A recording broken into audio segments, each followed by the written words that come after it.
Welcome back. Welcome back. This is the Intelligent Developers, hosted by Bueno and Jerrod Delaine. And today we have two talented brothers who lead an organization called Infinite Horizon, led by Randall and Roland Powell. Greetings, brothers. How you doing? Greetings, greetings. How you guys doing today? Happy Hey Friday to Gerard, hey you as Andrew, how you well. doing today? Happy Very Friday. good. Very good. Very good. Andre, how are you, man? I'm doing really well. I'm really excited to, hear about the stories of like how Infinite Horizons came about. Um, I'd be curious, I guess, kind of just starting from the beginning, like how did you guys get into real estate? How did development come to be a part of the business? What was the starting place for you guys? Okay, I'm gonna jump in first. So my first year in college, I had a friend of mine whose family they had a construction company, mom and pop shop in Queens. Father was a master plumber, uncle was a electrician, and his mom she handled the back office work. So I'm going to New York City Technical Institute of Technology for electronics. So he approaches me and was, hey, like Roland, you wanna make some money while you're going to school? And I'm like, sure, absolutely. So it was entry level in the construction. We were doing rubbish removal because they were doing a lot of 1 to 4 family rehabs, basements, kitchen, bath.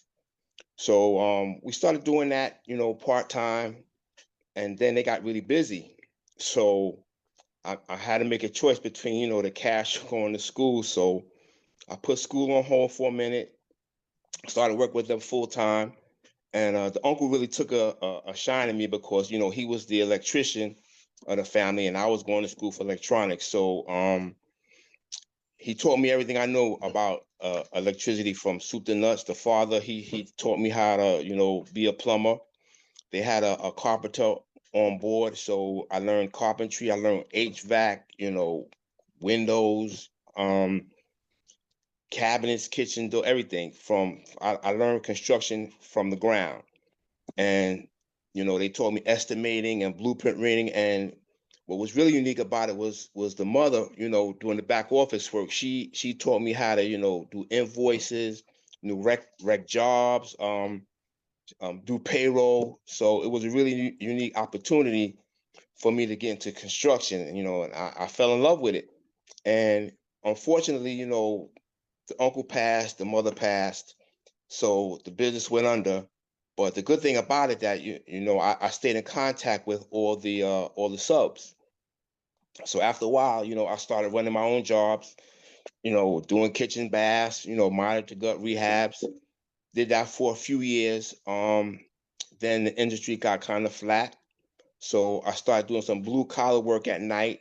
And in the daytime, I went back to school to get my abatement licenses. So I got certified in lead, mold, and asbestos abatement in New York, New Jersey, and Connecticut as a supervisor. Did that for about maybe 5 years. Jumped back into construction, again, running my own crews, still doing the blue collar work in the evening. Again, the business got kind of flat, so I went back to school to be a home inspector. Didn't really like that too much.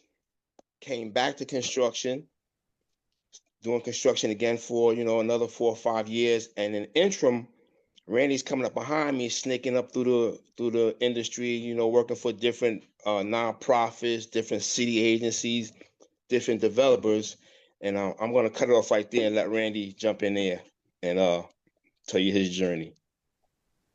So yeah, like Roland said, we had parallel tracks, but again, the same goal of, focusing on real estate. My brother and, my father were very inspirational when it came to ownership, really. It was really drilled in us at a young age to own and build and, have wealth, and create something because, from my father's perspective or our father's perspective, ownership was a way to kind of really like get yourself a foot in the door and build out. So my journey really started at Hunter College. I went to Hunter, got my master's in urban planning from the urban planning and policy program. From there, went on to work for various political folks in the neighborhood. Kind of got my feel for community development. That was my real exposure to community development, learning kind of, what happens at the intersections of business and government, how that works and how that really impacts, whether it's policy, whether it's tax revenue, really getting a understanding of how that shapes the landscape, especially in Southeast Jamaica, Queens. So, my first kind of outset into the community development side was really working for Community Board 12, assistant district manager, learned a lot about, urban planning. Saw a lot of, huge developments come up in Jamaica. Got to sat with some of the large developers like the Matones, who first came into Jamaica, started building a lot of that, movie theaters and a lot of the larger complexes, learned about the 192A, and then just really had an inspiration to go into development and government further.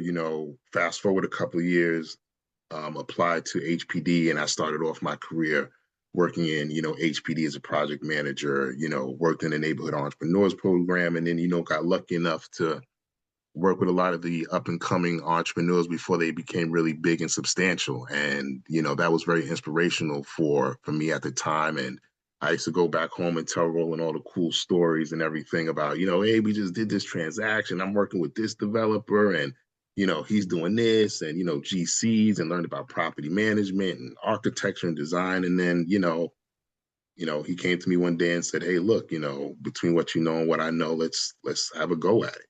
And, Infinite Horizons was our third actual attempt at starting a business. So, the first two attempts didn't go too well, as every entrepreneur knows. But the thing about it is you hang in there and hold on. And, now we're at Infinite Horizons and we're scaling and growing. That's so fascinating because on one hand, like, to be able to talk about your journey and also admit the areas in which you've had to pivot or, reattempt things. I think that's really inspiring. But then also to just not having given up. I mean, now, as we continue to dive into your story, I think our listeners are going to be really, really impressed to hear where the third go around ended up taking you guys.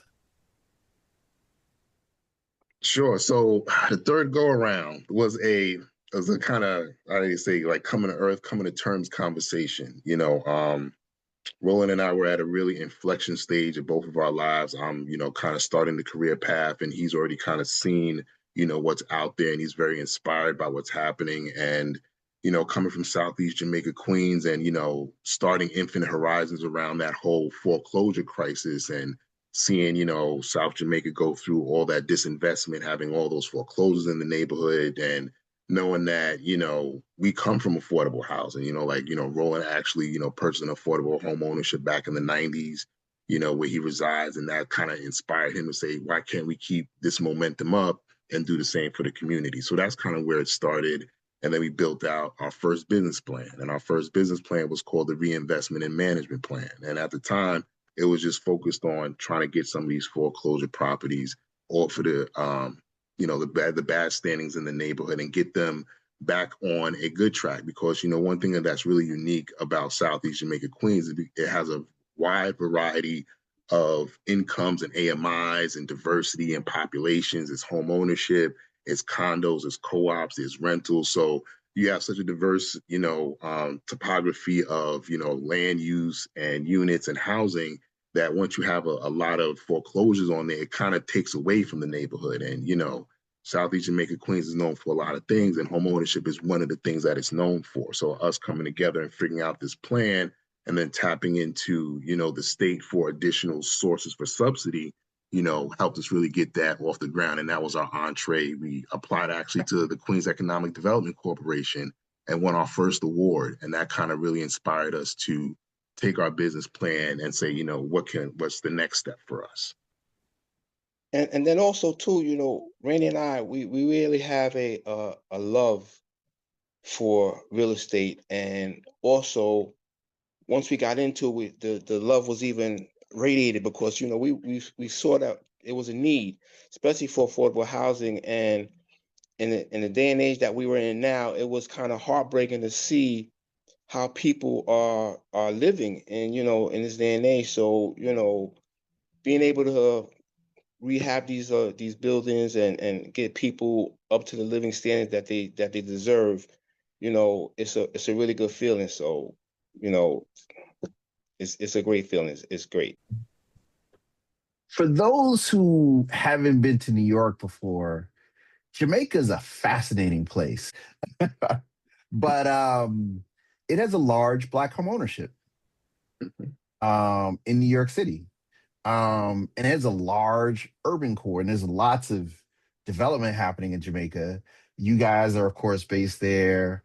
Um, Meredith Marshall at BRP has a couple of exciting things happening. Tammy Jones is investing with him. Chris Brumwell's out there. The CB Emmanuel team is out there in Queens. It's actually quite, and I would still consider myself a Harlem guy. So it's actually fascinating to see from afar um, the kind of collegial way in which these businesses are starting to grow and flourish. It's incredible to watch.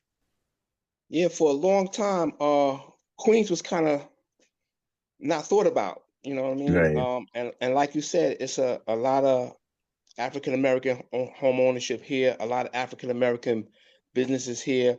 Right. Now all of a sudden, a lot of development is starting to come into the neighborhood. We got all these high rises popping up all over the place, Mhm. which is good for the neighborhood, and it's creating a lot more opportunities for people to get into the entrepreneurship in the neighborhood. So yeah, we love Queens, man. I was originally born in Brooklyn, but I lost my hood card many years ago because I grew up here, and South Jamaica is a thriving, flourishing neighborhood now. And me and Randy, we have a few projects in the pipeline that's coming to South Jamaica, not too far from where we live. So it's a great opportunity, man, and we love it. So funny fun fact, Andre, when I was in high school, my best friend, she was from Jamaica, Queens. And she was like, we have houses and yards. And I was like, you're lying. I'm from Miami. I'm like, you're lying. Y'all don't have houses and yards. So she pulls up the LL Cool J Who Do You Love video. If you go back and look at that video, he's riding through Jamaica, Queens. And I was like, okay, all right, I guess you're right. Randy, you mentioned that you worked at a government agency, which is a path of getting into real estate development. Can you talk a little bit about, uh, how as a real estate developer now, some of the skills, experiences you went through in the public side of the business? How is that helping you as a private developer? Well, just understanding the entitlement process. I think, folks take it for granted that, when you work for, any city agency, the state agencies, even the federal government, just having an idea of what goes into it, obviously policy changes and local laws change, so that has an impact. But if you have a good sense of how to, like where to start at, and you start building those early community relationships, which really it really is about at the end of the day, getting in contact with the decision makers in the neighborhood, the policyholders, and just making sure you have that line of communication that you can kind of, hey, I'm out here, I'm doing good in the neighborhood, and I need your support. And then you quickly mentioned the NEP program, which is an incredible program. Can you talk a little bit about that? So I came kind of on the back end of that at Carthage with Ed, that he built his business model behind the NEP program. So I kind of saw firsthand the wealth creation that happened through entrepreneurs who participated in a public-private project.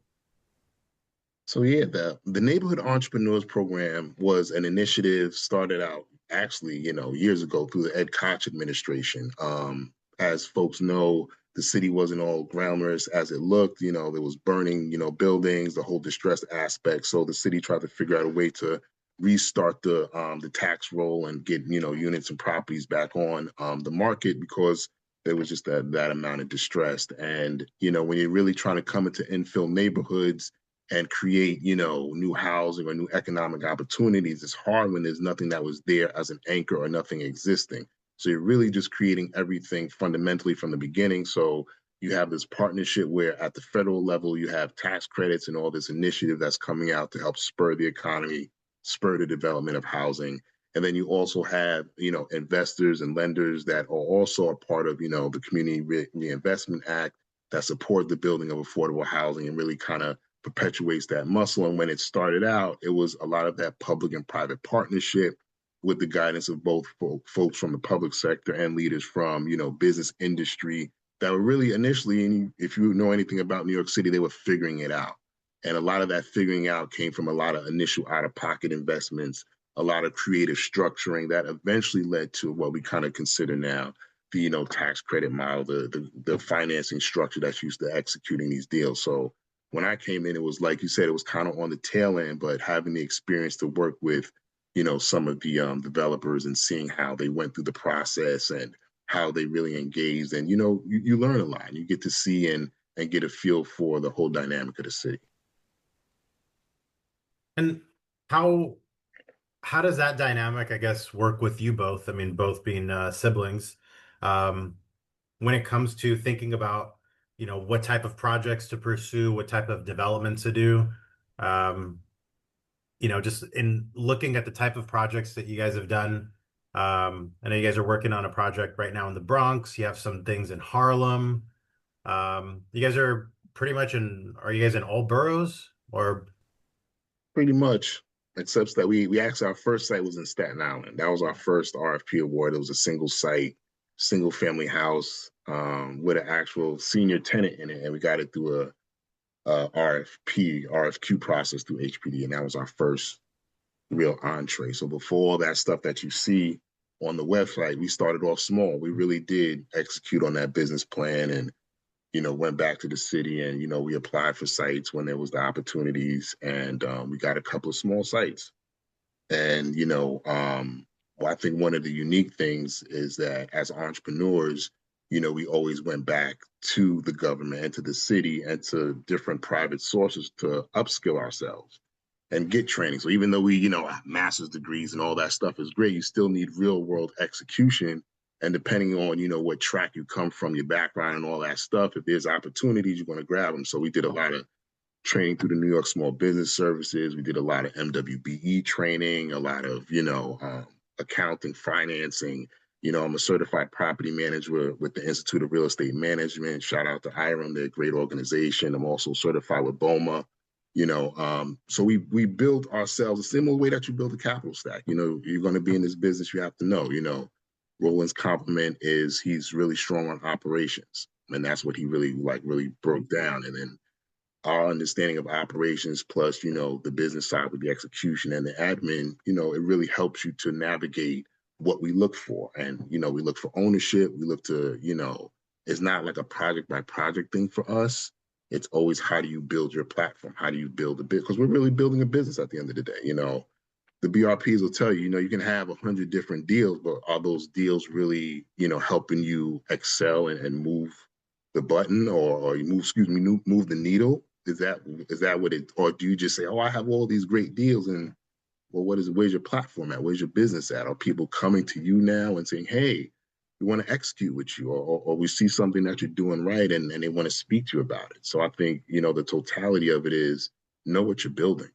And understand, Jerrod, we was in the developers of training program and our colleague was saying, what makes us all unique? And when I sit here on this call, I see 4 unique individuals. And I think that was always our premise coming into this business. We love our neighborhood. We love our community. We want to build the wealth. We want to show up, but we also want to sit there and say that we did some good, going back into the neighborhoods and, having a family day fair, doing a toy drop. A lot of that stuff doesn't get highlighted, but, at the end of the day, it's not just about the bricks and mortars. We actually can see a smile on somebody's face, giving out a cup of coffee or, giving out a birthday gift or whatever it is, I think that all ties into, what inspires us and kind of what we look for as the triple bottom line for our business model, dollars, cents, impact, equity, investment, sustainability, all that. So you started out from a small RFP in Staten Island to eventually winning an incredible RFP in Harlem, looking over Central Park. Can you talk a little bit about, the affordable housing homeownership project that you guys are working on? Yeah, I mean, it's an exciting project.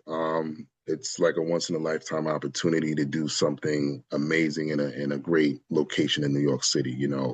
It's humbling, it's honored, to be a part of the team that's working on it. L&M, Urbane, Lamore, great team, great group of guys and gals to work with. Lisa Gomez, awesome to work with. Ken Morrison, James, Jerrod, we just came out of the class with James, so, and I think what's fortunate is when you work hard and you build relationships, we're out there not just like chasing deals. It took us a long time to get into execution. You know what I'm saying? So next year is going to mark 20 years for Infinite.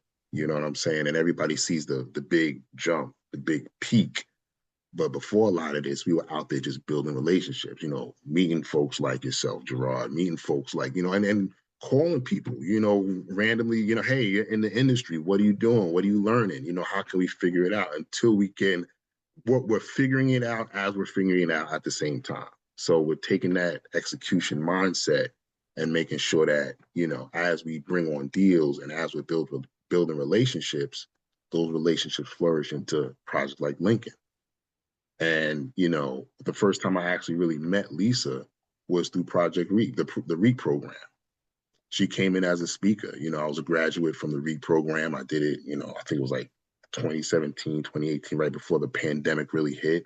She came in as a speaker. And I was excited. I was like, oh, wow, this is Lisa Gomez. This is, we're coming up. This is like pre everything that everybody. So we had our first project, which is Cortland Manor, which is in the Bronx. We're finishing that up. That's new construction, ground up, a very exciting project. And I asked Lisa for some of her time. I said, Lisa, can you sit down with us and talk to us about, financing and structuring? And she laid it out and we talked and that was it. But we constantly, keeping communication, speak to people, what's going on. There's multiple ways to, and then when people see you out there and they know that you're trying to execute, you're putting your best foot forward, you're representing your brand at the best, that does mean stuff. And, sometimes things take a while. They take a while, and we can speak directly to that. But it's worth it at the end. So when it comes to even Kenny Morrison, we got connected through Kenny Morrison through the initial HPD MWBE training program. So there were different cohorts. We met him through that. We connected. So it's constantly being, like you guys are out there asking the questions, being in the know, letting people know that, we are substantial and we do bring something valuable to the table. And absolutely. For me, coming from construction and getting involved with a project like the Lincoln project, it's just like a dream come true because, we're going to be doing demo. We're going to be building a superstructure, concrete, it's very exciting. So, I'm really proud of my brother, proud of myself. And, we just keep our heads down and just do the work, put the work in. Yeah, and it's always about with the Lincoln, it's just the home ownership piece. Home ownership is just so great. It's just such a good tool. We've benefited just from, home ownership and personal and stuff. And we always go out there and figure out ways to bring more home ownership. So for the community, we know this is definitely a benefit and something that's needed. So always about trying to do that extra delivery to the community, and home ownership we feel is always a way to go. Wow. I find that so refreshing because it's very rare that we find people who are doing affordable projects on an ownership front. I guess my questions for you, Roland, about operations. Like so much has changed, so many new regulations. What are you using to be more efficient when it comes to conducting your day-to-day operations? Well, right now, we're using Yardi, Excel, Word, just to keep things organized, handling the payroll, handling the workers, supers, porters. It becomes very challenging. So I hear everybody talking about technology and AI. Is very big these days. And I think that AI is going to help a lot of small businesses and large businesses scale up, because things that used to take you maybe like 4 or 5 hours to do, it'll take you now with the AI in place, a few minutes. So technology is very big for me and Randy. So we're going to be doing a lot of investing in technology, in AI, to help us keep things organized and also to help us scale our businesses. A lot of folks are saying that, they kind of shying away from the AI because it's going to start, I guess, taking over jobs. But I think with every job that an AI might take over, it's going to increase maybe or add maybe 3 or 4 more jobs. So, and then look what happened, back in the days with computers and phones and devices. Everybody was, not everybody, but a few people were afraid to make that leap and make that transition. But now, you walk around with this little computer in your hand, you walk out the house without it, you're losing your mind. So AI and technology is definitely going to be an asset. Absolutely. I mean, I'm in the I'm on the West Coast. I'm in Los Angeles, working on re-engineering a building right now, and trying to organize all the different trades, create all the RFIs for each one of these different professionals, and being able to speak the language that the fire alarm contractor speaks, and being able to present the information, citing the correct codes that they um, use to kind of bid out their projects, and then being able to, you know, leverage AI to help not only organize that information, but then when they send me that quote, I'm now able to compare it to the other bids that we received and really figure out what are the merits for what's better in one side or the other side. So I'm really pleased to hear, about how you've been using technology in your business. But I'm curious too about um, what about the types of materials that you're using, Roland? Like, have you guys moved away from I don't know, copper piping and moved into PEX? Like, Well, our projects now that we're working on, we went totally electric. We're moving away from oil and gas. Everything is hydronics and electrical, solar panels. So yes, we're trying to take the business, or how you say, our product to a different level. We're trying to cut down that carbon footprint, and hopefully, we do our little part in making the world a little better place to live. So yes, absolutely. So part of your growth is happening through another type of public-private project where you guys are doing partnerships with Public Housing Authority in New York City. Can you talk a little bit about um, how you're structuring those? I think you're coming in and doing renovations in existing buildings with tenants in place. Roland, can you talk a little bit about that, about somebody who's aspiring to maybe do a project with their local housing authority? So working with the housing authority gave me and Randy the opportunity to scale.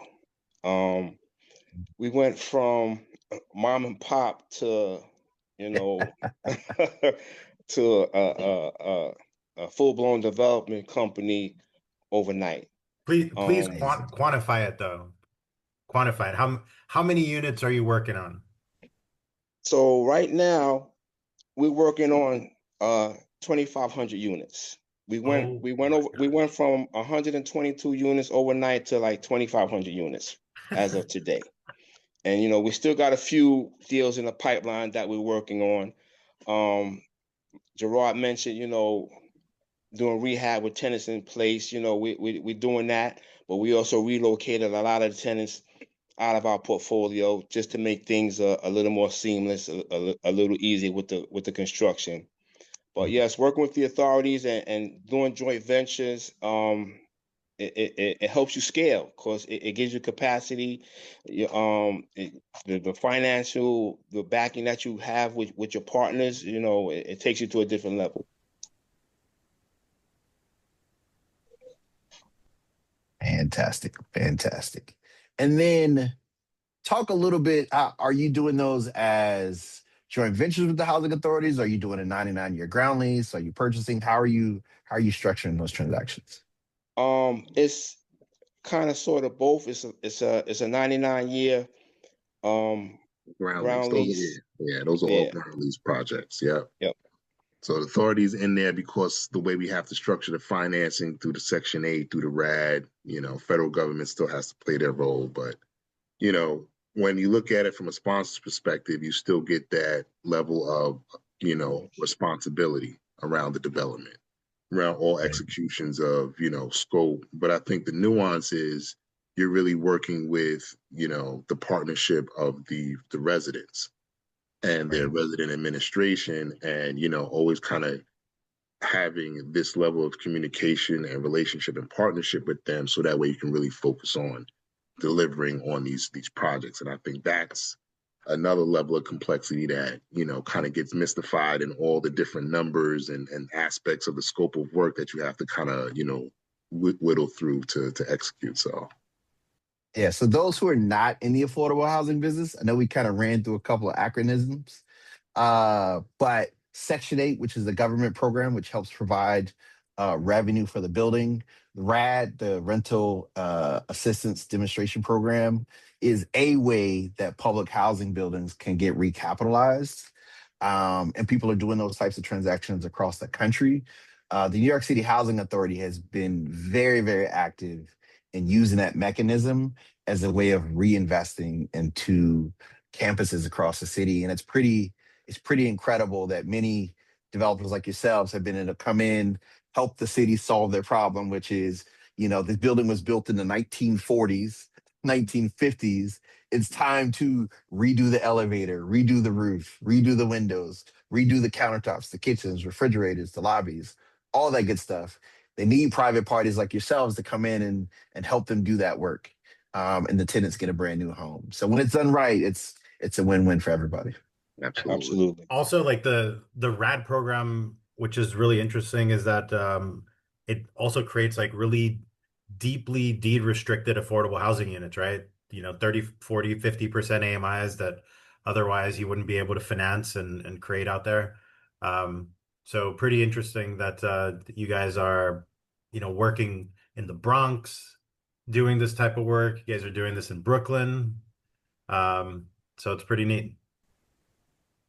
Yeah, it's been exciting, and we have great partnerships. MDG Design and Construction, Wavecrest Management, been great partners, and we've had a long relationship with them, and looking forward to working with them and seeing what else we can work on in terms of PACT and other sites. But again, it's a great opportunity, and it's all about, like you're saying, changing the face of affordable housing.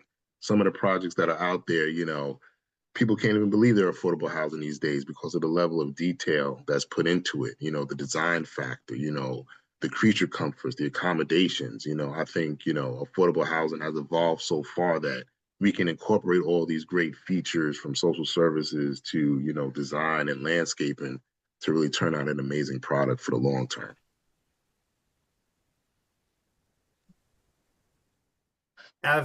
If you were to kind of start this journey over, like by way of background, like I came up in the operation space, so doing painting, plumbing, carpentry, cleaning, etc. Went off into the acquisition space after having done like, renovations for like 10, 15 years. That got me into development. But then I went and took a job at a housing authority to really understand it from the inside. If you had the opportunity to start your career over again, would you have done anything differently? This goes for both of you. I'll let Roland go first. I think always educate yourself in your craft. Whatever you're going to do, I don't care whether it's real estate or mechanics or construction, whatever it is. The more knowledge you have in your craft, the better off you'll be. So that'll be number one. Educate yourself in your craft, gain as much knowledge as you can.